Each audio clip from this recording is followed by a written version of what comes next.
अब जरा इसको लेकर हम ये भी समझ लें कि शिवसेना हिंदूवादी पार्टी के तौर पर उसको जाना जाता है। संजय गुप्ता हमारे साथ मौजूद है। संजय गुप्ता, आपका क्या ओपिनियन है?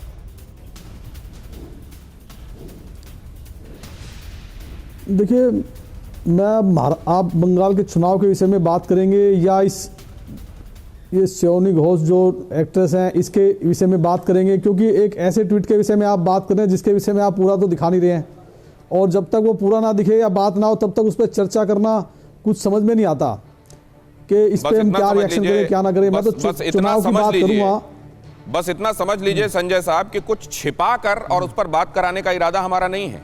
वो इतना अमर्यादित है कि उसको हम टेलीविजन स्क्रीन पर नहीं दिखा सकते, और वो हिंदुओं के खिलाफ बात उसको टारगेट करते हुए बात कही गई। मैं आपसे ये पूछना चाहता हूं कि किसी भी सूरत में इस तरीके की बातों को चुनाव के समय या किसी भी समय पर इजाजत दी जा सकती है क्या? बाद में ये प्ली ली जा सकती है क्या कि मेरा अकाउंट हैक कर लिया गया, और तृणमूल कांग्रेस की सुप्रीमो ये कह सकती हैं क्या कि हाथ लगाकर दिखाए कोई उसे?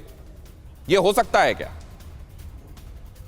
नहीं, बिल्कुल। अगर इस तरह का किसी भी तरह का कोई हिंदुओं के खिलाफ कुछ भी करता है तो ये होना बिल्कुल भी ठीक नहीं है। पश्चिम बंगाल में ये पिछले काफ़ी वर्षों से चल रहा है।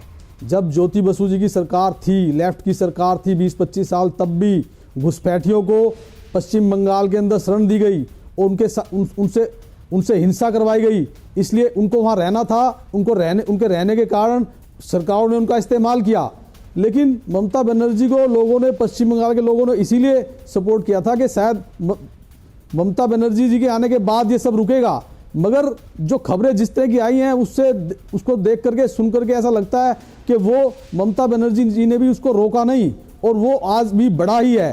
तो मैं समझता हूं कि एक हिंदूवादी संगठन के वहां पर आकर के इलेक्शन लड़ने से उससे थोड़ा सा बल मिलेगा, वहां पे रहने वाले हिंदुओं को उनको सपोर्ट मिलेगा। मैं एक चीज ये भी मानता हूं कि बाला साहब ने सन 1990 में, मैं इस पर आता हूं जो आप कहना चाह रहे हैं। 1966 बाला साहेब की लेगेसी, उनके दिखाए रास्ते पर जो आप बात कर रहे हैं उस पर मैं बात करूंगा, वो अलग मसला है, उस पर मैं आ रहा हूं। शोएब कुछ कह रहे हैं, अभी सुनाई नहीं दे रहा है क्योंकि अभी बोल रहे थे संजय। मैं अभी एक अहम खबर बताने वाला हूं, उसके बाद आप मेहमानों के पास दोबारा आऊंगा, अपनी बात कहिएगा। न्यूज़ टॉप 9 रोज सुबह 7 बजे और शाम 7 बजे सिर्फ TV9 भारतवर्ष पर।